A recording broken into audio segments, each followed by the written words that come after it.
Hey, this is Amir Abdullah, running back from the Detroit Lions, and you listen to the Fantasy Footballers Podcast.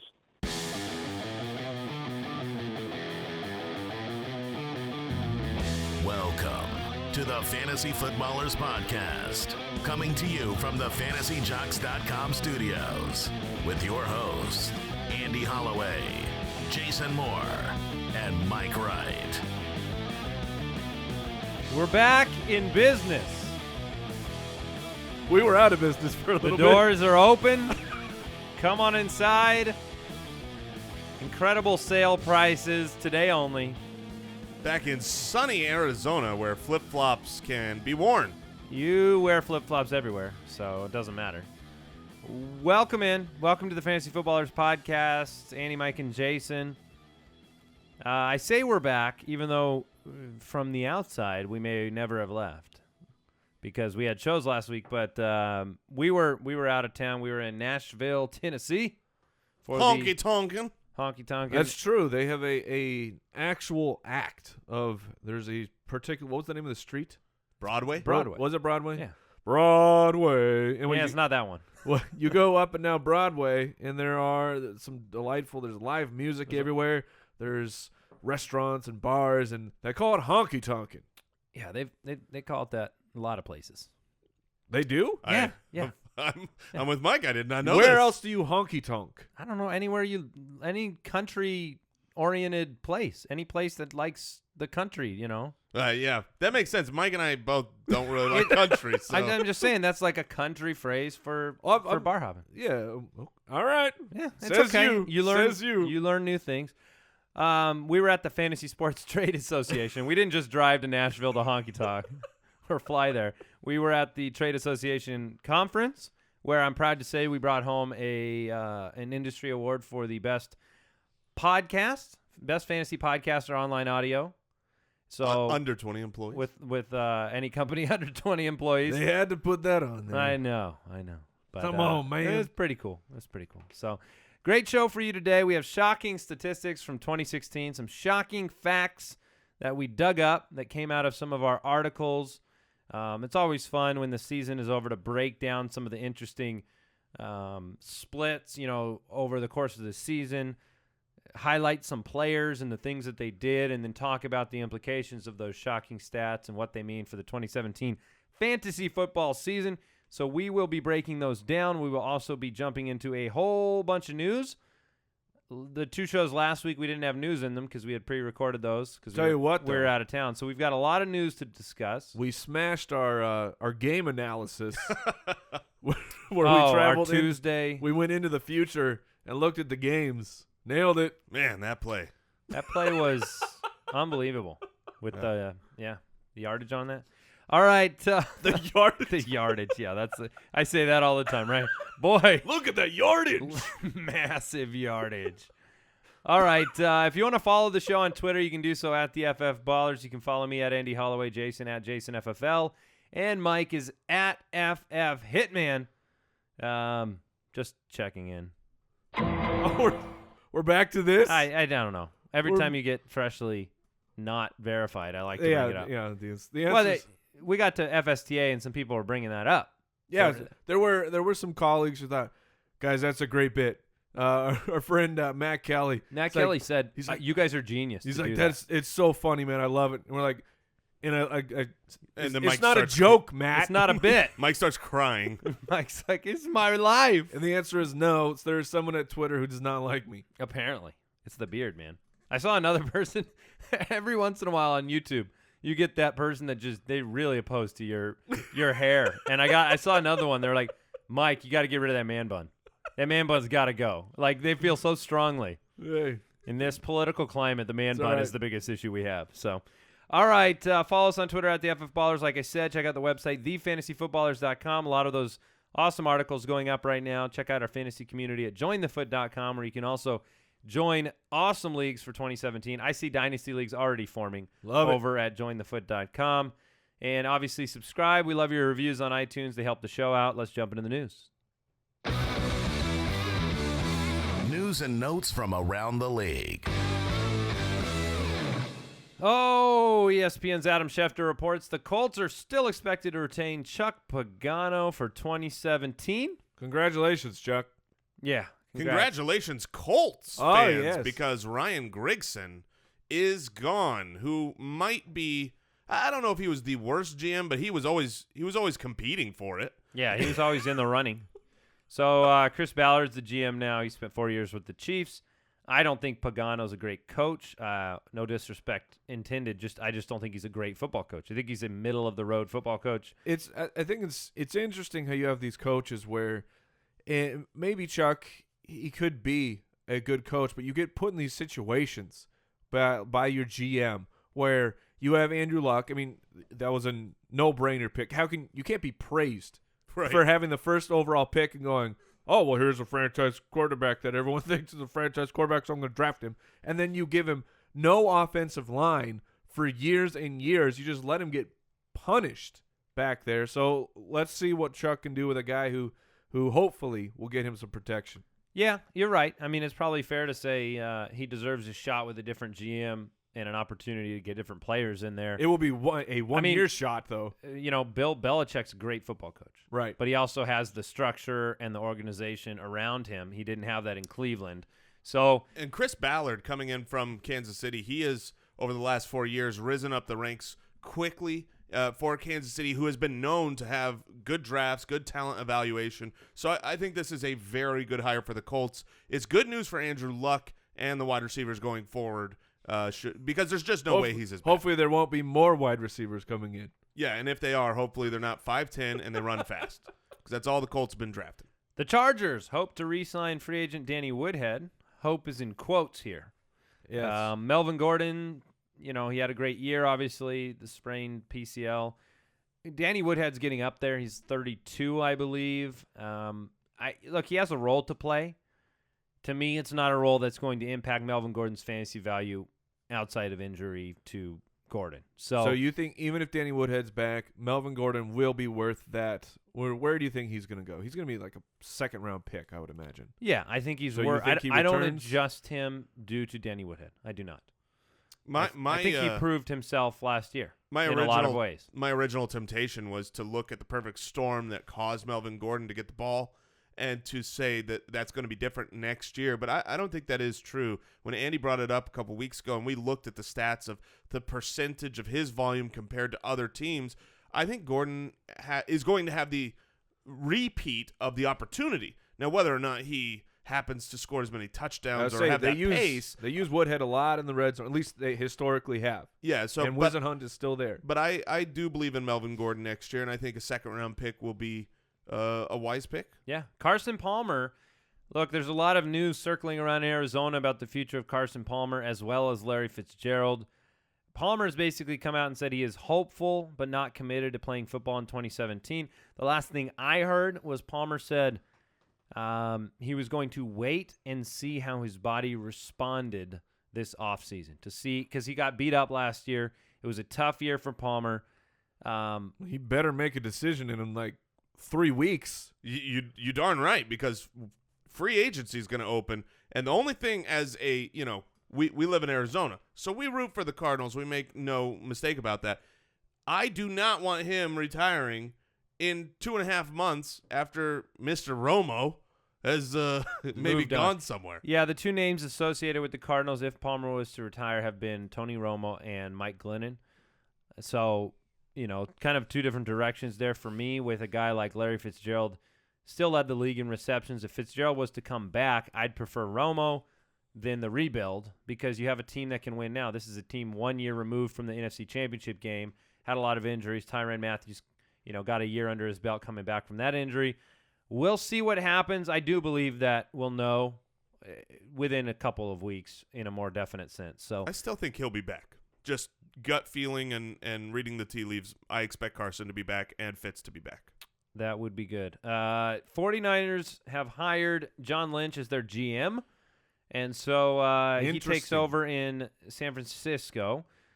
It also is reported he personally called Kyle Shanahan to volunteer for that job. We know Kyle Shanahan is not the official new head coach. Well, wink, but wink. He's pretty much the new head coach. So that'll, a different looking how is this not organization like now. tampering? Like, they're not allowed to contact him, right? Yeah, they are. Oh, Yeah, they they're are. allowed to have. There's Yeah, rules they about. already interviewed him. There's rules about interview. There's a rule about when you can do the second interview.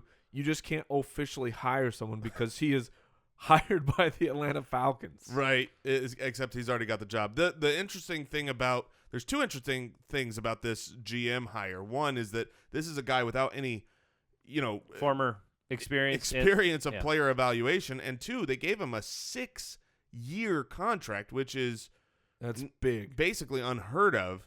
I like the 6-year contract idea in that it that team is set up to fail right now. They don't have the talent. You bring in Kyle Shanahan, and you don't want them to be like, okay, 2 years from now when they've had 2 bad seasons, Kyle Shanahan, you're out. Long contract, I like that, but it's scary to do that with a guy who has virtually no player evaluation experience at the GM. All right, being reported that the Steelers could possibly move on from Ladarius Green this offseason.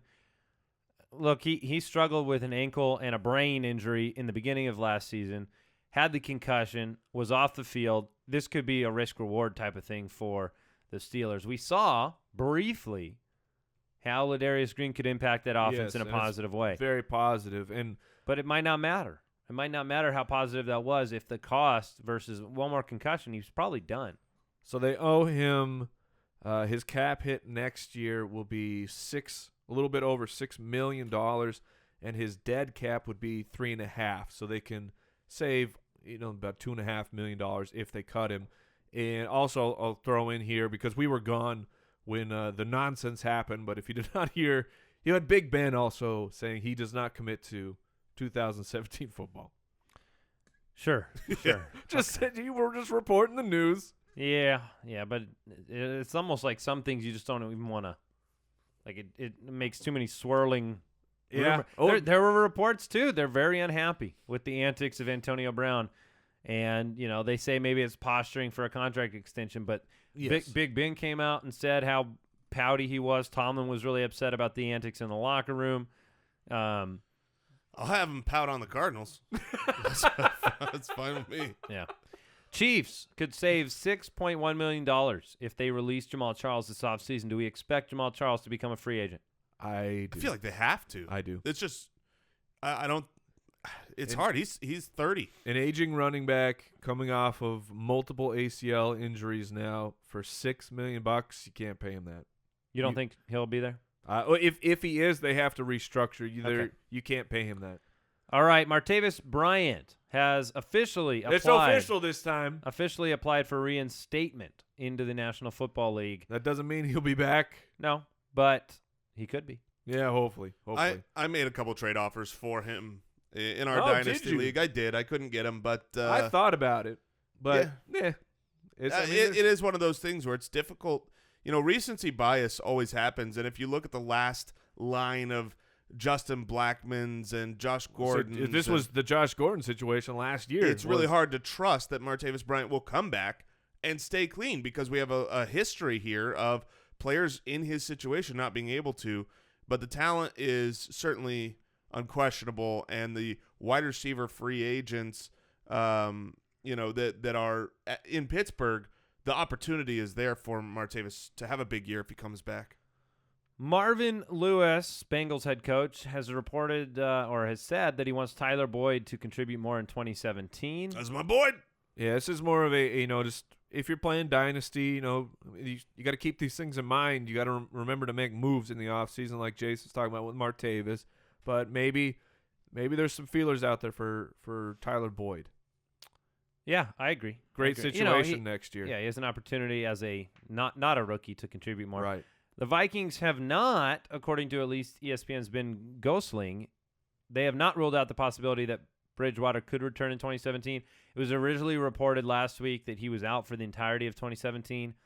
I think he's out. Yeah, I think he's too. out too. Look, he still represents the future at quarterback for that team. They need to. Maybe. They have a stopgap there. Maybe. I mean, just also remember what they paid for Sam Bradford.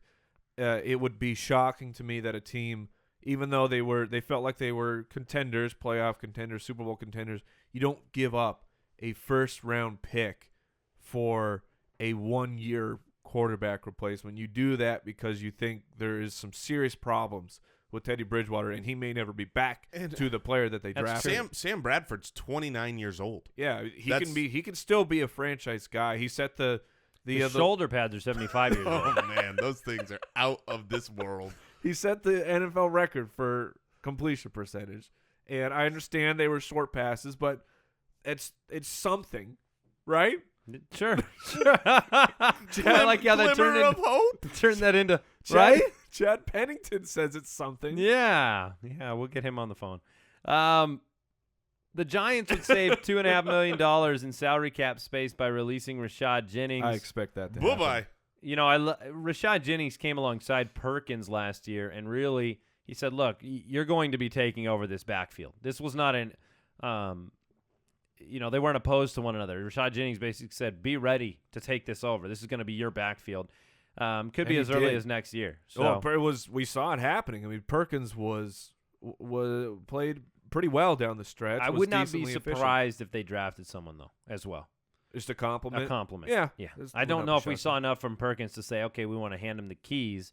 You obviously had the injuries to Shane Vereen, and you had there's very, very little 3-down guys anymore. So and it's certainly not going to be for the New York Giants. Right. They over the last few years. No, they're going to draft like 4 running backs. Yeah, they've run so many running backs out there. I thought about making offers for Perkins in our own dynasty league, and if you look back at the McAdoo era, the New York Giants running game hasn't really been something that's really been a difference maker for fantasy. So let's say Perkins does take over that starting role. Great. His value goes up, but how high? I think he will be a running back too. Next year. Yeah. Sure. Which want him. Fine. But if you can get him cheaper, sure, grab him. All right, Andy Reid. I had not seen this report. I completely missed this report. Oh. Which obviously you'll love this. I'm vested in this guy. Andy Reid says Tyreek Hill could double his snaps in 2017, which will make him the highest scoring wide receiver in the history of fantasy football. I'm going to just say that's a fact, right? If you give him double the snaps, it's double the production. There's nothing else to figure out. No, but look, that would be big news, obviously, for Tyreek Hill to be on the field more and more. I think we saw, even though they didn't win in the playoffs, right, there were some other things that they didn't do right. You saw the impact that Tyreek Hill and faking the ball to Tyreek Hill and putting him on the field had on the Steeler defense. I think they want to replicate that. I mean, he is obviously one of the most weapon. He's one of the best weapons in the National Football League. You can use him at running back on end arounds. You can throw him the ball. He's powerful in the return game. He's scary fast. And I mean that literally. Like, if I was a defender, I would be scared. I would be like, oh, no, he's got the ball. I'm not going to be able to catch him. Somebody else get him. That would be me, which is why I don't play in the NFL. But I wanted to bring this up because in Dynasty, Andy and I have differing opinions on what to do with Tyreek Hill. I think that Hill is at absolute peak value right now. And I'm not saying he can't produce next year. Doubling his snaps would be tremendous. I don't know if that will actually happen. It's just, historically of a wide receiver on the Kansas City Chiefs with Alex Smith, the game manager, with everyone was super excited for Jeremy Maclin, and it just never happens. Travis Kelce kind of took over the mantle this year, but as we've talked about, while he was the tight end 1, he was not in other seasons he would have been the number 6 or so. So for me, I think people are very excited for Tyreek Hill, and if I had scooped him up late in drafts or off the waiver wire, I would be trying to trade him. And I understand that temptation because it's still, when you started talking to me, I went out there and put a few offers out there. I offered Jason a trade to get Sammy Watkins with Tyreek Hill. The reason that temptation exists is plain and simple. He is not prototypical. And you are kind of thinking about your team, and you're thinking about getting those standardized number sets of 80-plus receptions and this amount of touchdowns. I mean, Tyreek Hill, he doesn't fit that mold. He's an enigma. Well, he had 2 games where he had no receptions, and he was a wide receiver 1 with no receptions. Yeah, I mean, he finished the year as the 13th best wide receiver in fantasy in half-point leagues. He had 8 of his last 10 games were double-digit, and the 2 that weren't, 8 and 9. So this wasn't a guy who, just because he didn't have reception totals that always matched those numbers, somehow had dud games. So he was very consistent, and he was a rookie. So you talk about, look at what happens to wide receivers, the Corey Colemans of the world, right? I have hopes for Corey Coleman coming into his own in the next 2 years. Why wouldn't Tyreek Hill have that capability, especially a guy that could have been a first-round talent if it wasn't for off-the-field concerns? Yeah. So all that being said, I think I am resisting the temptation to say I need to replace him with a prototypical player because I don't know. Next year, Tyreek Hill could compete with Michael Thomas on fantasy production. Yeah, Maybe that's you'd rather a bold have statement. Yeah, He could. because he already did. I find myself leaning more towards Mike's viewpoints on this. You make a strong argument, and he was consistent. But some of those numbers, I mean, they took him breaking very large plays for touchdowns, and he has the talent to do it. I mean, it's not like, it's just a crazy play call. And that's what you need in that role for Kansas City. You need to have this freak ability to where you don't get a lot of touches. I mean, think about Jamaal Charles. The knock was always on him that he didn't get enough volume, but he had the freak ability to just break things off. So maybe Tyreek does do that, but I don't love the offense. I don't love that he's not a number one, maybe even the number 2 option for an offense that doesn't move the ball a lot, and that in order to replicate what he did this year, he's going to need those breakaway touchdowns, those return game touchdowns. So it goes both ways. Take all that information, make your own decision. Yeah, no, I mean, that's absolutely true. I mean, there are certain players like Djax where we had to eventually accept that he's going to be a big play guy his whole career. Is that Tyreek? I don't know. With Jamaal Charles, if he left, that puts more on the shoulders of Tyreek Hill, I think, to be a game-breaking player. So we'll see. Yeah. Before we jump into I guess we have a couple bits of news. I'll get through these real quick. Yep. Mike McCarthy said Ty Montgomery will remain a running back moving forward. I think my opinion is he will be a complimentary running back on that team. I don't think they're going to hand him, a bell cow type of role. But do you think Lacy's back on a 1-year deal? It's possible. I think it's possible. I do. I don't know if anybody's going to be coming out of the woodwork to give him a contract. So I don't think they will. Yeah. And then Hugh Jackson said he has not come to any conclusions about Robert Griffin III's future, even though the rest of the world has come to many conclusions around his future. Thanks, Hugh. I'm sure he's happy with you. All right, before we move on, we're going to jump into 10 to 12 shocking stats. Stats? I think I was going to say statistics. Shocking stats from 2016, some interesting numbers. We're going to break them down. Before we do that, we obviously want to thank the sponsors of today's show that support this podcast as it moves forward into the offseason. We want to thank pristineauction.com. I was on the website today, and I'm thinking if I was a Broncos fan, how in love with what I saw in there. Right now, the auction price is at about $249 for a throwback full-size Bronco helmet. The 2 autographs, John Elway, Peyton Manning. What? Yeah. So you've got the entire The universe did not implode when they did that? championship history right on that trophy, and there are hundreds and hundreds of daily auctions for your favorite team, your favorite situation, even other sports. Right under that was a signed Kareem Abdul-Jabbar shoe. I mean, if you're a sports fan, it's just fun to browse, and you'll find that perfect item that just defines your fandom in the NFL or beyond. And so we encourage you to check them out. Let them know the Fantasy Footballers sent you. If you go on there and you bid, you sign up an account, head over to pristineauction.com. That's PRISTINE auction.com. We want to thank Blue Apron for sponsoring the show. Blue Apron is making cooking easier than ever. They're sending you a box of delicious ingredients and recipes. Everything is pre-portioned. So good. Cooking has never been easier or more delicious at home than with Blue Apron. Check out if these are a couple of the things that you can get right now. Spicy shrimp and Korean rice cakes with cabbage and fure cake. I believe we have that nailed down now. We do. With the pronunciation. Pork chops and garlic piccata with scallion rice and spinach. Mushroom and chipotle pepper enchiladas with lime sour cream. I was just going to say, I had this peanut curry chicken the other night. It was honestly the best I've ever had in my life. You've been talking about it all week. I was blown away. It was that good. This is the future, people.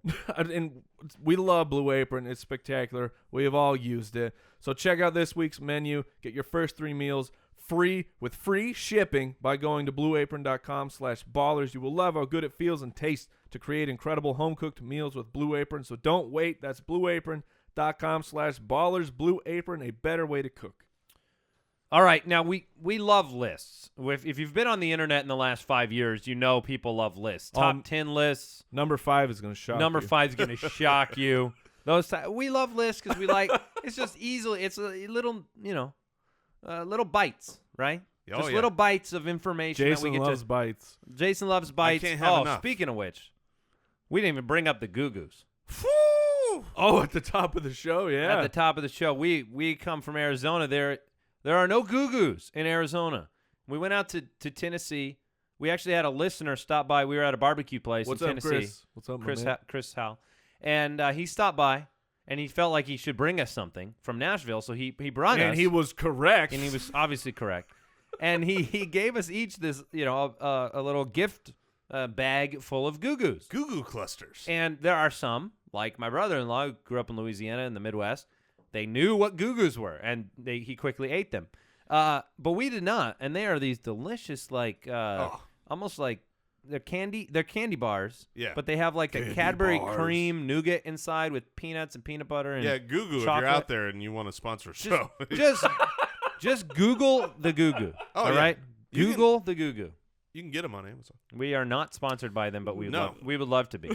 Also, that would be bad for the year of health. But anyway, I was talking about lists and how much we love lists.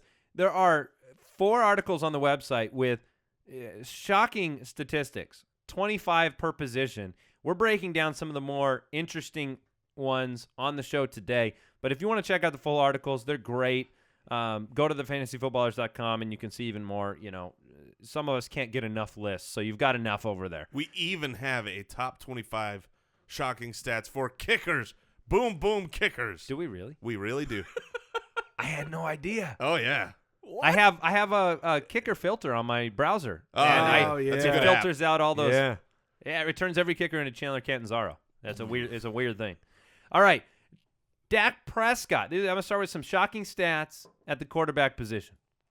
And why not start with Dak? He was one of the biggest stories of the year. Mm-hmm. Dak Prescott finished with an unprecedented 10 QB1 weeks over the course of the season in standard scoring leagues. That is the highest total by a rookie QB since, do you have a guess? Oh, well, the monstrosity year of Cam Newton was. Yeah. Didn't he 2011 have Cam like Newton. 14 rushing touchdowns? I remember everybody doubted Cam Newton. I went to Cam Newton's first game in the NFL, played the Cardinals, I was there too. threw for like 300,000 yards. I mean, it was insane. So, yeah, biggest year, most top 10 finishes since Cam Newton's 2011 campaign, which, man, thinking that's like 6-7 years ago. He in that campaign, Newton had ran for 700 yards. Or 5. What do you mean? 2011 to 2016. Yeah, okay. What did I say? 6 or 7. 6 or 7? Math is hard. Prescott was the QB3 from weeks 3 through 12. That is shocking to me. I knew the top 10 finishes. But if you told me you could ride him to a QB3 finish from weeks 3 through 12, which is the meat of the whole season, he never finished lower than QB13 in that span. No, it was great. I mean, is he a top this is the question for you. Is Dak Prescott a top 6 quarterback next year? I believe I have him in my early rankings right around that 6-7 range. I love Dak. We talked about this on the quarterback show that as of right now, very early, end of January, but I will be targeting both Kirk Cousins and Dak Prescott in my drafts because I think that they are excellent fantasy options, and I think that the public will be a little bit they'll be off of them. Maybe more on Dak for just because people love, the big sexy finish and the guys showing up in the playoffs. But our writers are doing a mock draft right now, and I believe that Dak went in about the 11th round for a guy that, that consistency is extremely important for your quarterback. When you think about it, Rodgers, Ryan, Brady, Breeze. Those guys are all going ahead of Dak no matter what. Right. Luck is going to go ahead. For sure. I love Michael Keaton. Well done. We did it, America. Oh, that was a good one. By the way, because we hear this too much, people don't understand the Michael Keaton thing. That was even asked the other day. They're like, because that happened on the show after the show. There was a show after the show we did where we were talking about movies, and it just so happened that Mike and I simultaneously said, I love Michael Keaton. Whoa! And it was in perfect unison. And so now every time, it's like our jinx. Brooks So will if you're tweet it out. confused and you're like, what in the world? And just so you know, Michael Keaton, when he says something at the same time as When somebody he has else, a jinx? when he has a jinx, he says, I love the fantasy footballers. Oh, we appreciate that, So Michael. it kind of goes both ways. All right. But Dak Prescott, I just named 5 guys that are definitely going to go ahead of him. I also can think of several that people will be tempted to take ahead of him, right? I mean, Matthew Stafford is one of them. Russell Wilson. Russell Yeah. Wilson will go ahead of him. And these are, if you look at, what Dez did. I mean, Dez had a weird year. It was not awful, but it wasn't what you expect from Dez, dealing with some injury, dealing with chemistry connections with Dak. So Here's what 50 for 796 is Dez Bryant, and I expect him to be over 1,000 yards again, near double in 10 touchdowns. And here's what it really boils down to. I'm taking every name I just said ahead of Dak Prescott. Because I take Russell Wilson over Dak Prescott every day of the week because they've done it for more than 1 year. But when you have a guy who had this kind of a season, and so the potential is up there. It's already built in, right? You already have the upside built in. He represents the value that a Kirk Cousins does. He represents the value of a high upside. And what you're saying, Russell Wilson will be drafted ahead of him because he should be, because he's done it before.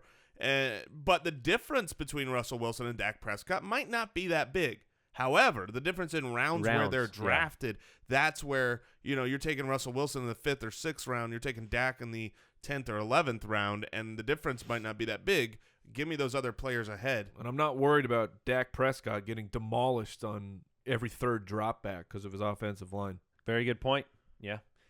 Marcus Mariota. Here's stat number 2. Marcus Mariota was a QB1 8 consecutive weeks from weeks 5 through 12. He averaged a league-leading 24.6 fantasy points per contest in that span. Aaron Rodgers was the only other quarterback to have a streak of 8 on the season. Man. And so from a consistency standpoint, Mariota, another late-round QB with high upside if he can return healthy. And this team did a lot of good this year. Yeah, man. And even reading this stat back of Mariota, I still feel like I can't trust him. I have trust in Marcus Mariota. He did enough as a rookie, came back this year, and did enough where I think his efficiency, they've got a good running game, they've got a good offensive line, and he's developing relationships now with Rishard Matthews, and I expect they'll get another wide receiver this year. I do trust Marcus Mariota coming into this next season. I think he's done enough for 2 straight seasons. I couldn't ask for him to have done more than he did with what his options are. So if he's healthy and is back in the offseason program from the injury, I think Marcus Mariota might be one of those quarterbacks that I am personally targeting. Stringing together 8 consecutive games at that level says a lot to me because the knock on Mariota before that point in time has been, okay, here's a game where he throws a bunch of touchdowns. Here's a game where he does nothing behind center. So stringing 8 together, that says a lot to me. Very interesting. Let's talk about one more quarterback. After week 5, this is not so good. After week 5, Phillip Rivers of the Los Angeles Chargers Weird. failed to register another top 12 performance in standard leagues. That's Although he crazy. led the NFL with 21 interceptions. That is crazy. Top 12. There were over 40 quarterbacks, basically every single year, that have a top 12 performance. And for him to not get one top 12 after week 5 says something was off. And when you watch the games, you see something was off. His interceptions that he led the league with, they weren't all, it's a tip up from. Some of those were just downright Bortles. Was downright Bortles. But Now, you didn't no let him Keenan finish. Allen. You didn't let him finish the stat though. No Woodhead. He made a lot of hay out of the backfield with Woodhead and underneath of Allen. And although he led with 21 interceptions, he still finished 8th in 6-point pass or 6-point per touchdown leagues. So which way do you bend for next year, Mike? I love Phillip Rivers. I love Keenan Allen. I assume that Allen is back. He went down week 2 with his ACL. Rivers will be free. Yeah, he'll be borderline free in drafts. He very well could be. Back to free Phillip Rivers. And well, Jason, would you rather draft Mariota or would you rather draft Phillip Rivers? If they're in the exact same spot, I would rather draft Mariota. Okay, that's why he'll be borderline free. Yeah, that's what I'm saying. I'll take Rivers. Let's move on to some running back stats. Get your thoughts on these. In PPR formats, Kenneth Dixon was the RB14 over the final 6 weeks, despite splitting the workload with West, who is RB18 in that span. Dixon averaged 12.9 fantasy points per game. What do you make of Dixon? How much of this backfield will belong to Kenneth Dixon next year? We've heard Harbaugh come out and talk about the need to run the ball. He's not going to have as much of the backfield as he should have. We liked him coming out of college. When I watch the film, I like what I see him do. I think he was extremely productive with all of his opportunity, and yet it's clear to me that the Ravens do not trust him to give him the keys to the kingdom. Based on what John Harbaugh has said this offseason, basically they need a better back. They said, we're going to go get a better back.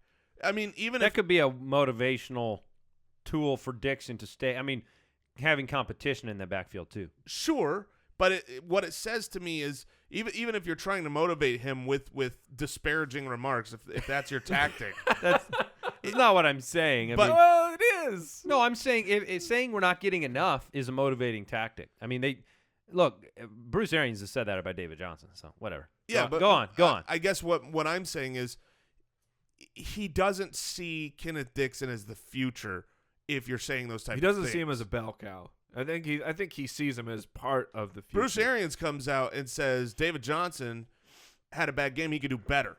When he has a great game. He says he can do better. It's always, I want more out of David Johnson. It's not, we need to look for someone else because we're missing something. And so I feel like Kenneth Dixon should be given the role and the opportunity, and they would succeed with him.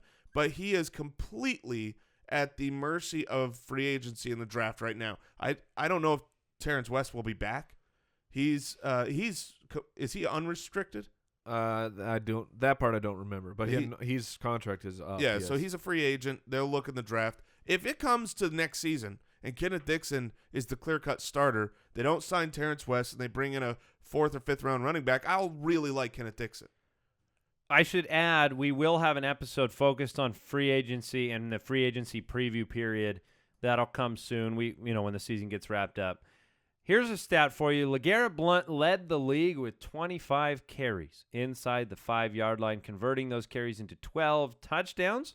So half of those carries inside the 5-yard line basically were touchdowns. His 18 rushing TDs are the most since 2009 when AP had 18 of them. Whew. I know he's a regression candidate for all of us because that's hard. Look, it was the most since 2009. It's been a long time. That's 30, 40 years ago. But you're staying consistent with your math. Yes. But I mean, there's a lot of things. There's a lot of red flags for LeGarrette Blount right now. Dion. What's that? Dion. Well, number one, he's not scheduled to be on the Patriots next year. Yeah, that's hurdle number one for sure. They may bring him back. I mean, they like him a lot. He's on the wrong side of 30 for a running back. I know it was a spectacular year, but we know that Mr. Father Time is always undefeated, and so there's just he's probably going to go too high in a draft. I'm making the assumption that he's back with the Patriots. People are going to want LeGarrette Blount, and buy, sell in Dynasty. In Dynasty, I would sell him. Yeah, I don't know that you could get. You might have another year left of good value. But what can you get for LeGarrette Blount? Like maybe with a 3rd-round pick at the most, but I don't even think you'll get that. Someone would be willing to buy LeGarrette Blount for another year-long rental, and they'd give up more than that. I doubt it. I doubt it. Here's another one. Matt Forte was the RB6 in standard scoring for the first 10 weeks, making us look bad, by the way, because we did not expect that good of a start for Matt Forte. but he was the RB 59 from weeks 11 to 17. Yeah, take that, Forte. His teammate Bilal Powell was the RB 9 from week 10 on, and finished the year at 5.5 yards a carry, second best in the league, because that's what Bilal Powell will do when you give him half of a season of workload. So, Matt Forte, undervalued next year? Overvalued? Probably undervalued. And it's so bizarre. Like, how does Bilal Powell keep doing this? And his team continually says, no, you're second string. I mean, that's not a hard question for me to answer. Is not? No, because you can make metric comparisons with Andre Ellington. And everybody under the sun knew Andre Ellington's not a bell cow. But every statistical metric for multiple years showed him as the greatest yard per carry player in the league. If you give him the opportunity. But I don't even care about yard per carry. I'm you saying watching Bilal Powell is a lot different than watching Andre Ellington. When I watch Matt Forte or Bilal Powell, I'd rather have Forte play on the field. That's how I feel. So Interesting. I think Bilal Powell's good, but I don't think he's better than Matt Forte. It's not necessarily that he's better or worse than Matt Forte. It's that I think they're close in skill, and they just the beginning of the season when Forte was that high up, what was it, running back 6, it's because they were feeding him the ball. Bilal Powell was not getting any touches on the field. Which is a reason why you need Matt Forte. Yeah, if they're going to feed the ball to Matt Forte, he belongs on your roster. Yeah, he could pull a Frank Gore year out. He's got a. They're going to be paying him a decent amount next year. I think they will give him the ball, and I think he will be underdrafted. And I'm not going to make the same mistake. He didn't look, even though he got injured the second half of the year, he didn't look much different than Matt Forte has looked the previous 3 seasons. Very Frank Gore-esque, and so I will certainly, when he's dropping to, if he gets down to the 4th round, I'm going to take Matt Forte. Huh. But it won't be a fun click of the mouse. I'm not going to be like I'm not going to name my team the Young Guns. Matt Forte, 362 yards after contact this past year, which is pretty good. Yeah. It's top. It's tops. It's tops. Not tops, but it's in the top tier. Wide receivers. Let's talk about a couple questions here. T.Y. Hilton became the first Colts player since Reggie Wayne to lead the league in receiving yards, 1,448. Don't know if people know that. Also registered the most receptions of 20-plus yards in the NFL this season, 28 of those. Finished in the top 10 fantasy points for the first time in his career. And he is, he's connected to Andrew Luck. I mean, this is a combination that has 5 more years. He is an enigma to me. That it's the last stat, the last fact from that blurb of this is the first time he's been in the top 10, and T.Y. Hilton. You talk about the ultimate boom bust guy. T.Y. Hilton he'd finish with fine production, over 1,000 yards, 6-7 touchdowns, but he would get 50% of his production in 2 games. So as a fantasy asset, he was actually not very helpful for your team except for those 2 weeks. The other times you're getting 30 yards and it's just absolutely crushing you. So has Hilton turned that corner as an NFL player, as a wide receiver? Because we know that the talent is immense, but he was also a situation for the Colts this year where I loved Moncrief. A lot of people out there did. They saw it as this is the possible year for Moncrief to break out. But the only thing that broke for Moncrief was his shoulder. And gave Hilton a huge opportunity share of that offense because Dorsett did not get it done. It says a lot to me that Hilton can have this kind of season, average 15.9 per reception, which is 3rd highest in the league, with the duress that Luck is under. Because if Luck has more protection, which is almost, it's hard to have less. So if he has more protection, I look at Hilton and I watch Hilton play. When he catches the ball, he is open. He is so open. He has the ability to get separation with that speed, his route running, and finding a spot where when Luck extends the play, I don't see any reason that I wouldn't trust T.Y. Hilton. I don't. I think he can repeat what he did last year. He was a beneficiary of injury prone historically. Of some of the Moncrief injuries. But it's not like – so this is the first time in his career he's finished top 10, right? I mean, that seems surprising. He only scored 6 more points than himself 2 years prior in 2014. But in 2014, we didn't have all those top wide receivers magically disappear the way this year that top tier of wide receivers disappeared. That number 1, number 2, number 3, number 4, number 5 guy, they didn't score what they have been over the last few years. T.Y. Hilton, what he did this year is replicatable, but that is going to be that wide receiver 12, 13, that bottom wide receiver 1, that top end wide receiver 2. I don't think he's going to be a top 10 guy next year. All right, I want to do a little rapid round response to some of these stats right now because I'm going to go through a few kind of quicker. I just want one of you guys to kind of contribute some thoughts on them, and then I'll move on to the next one. Let's go here. After week 6, Amari Cooper failed to crack the top 24 in PPR leagues 8 of the last 10 weeks. Oh. He was a wide receiver 27 in that span, also known as scoring the same amount of fantasy points as Ted Ginn Jr. Mike, what do you say about Amari Cooper?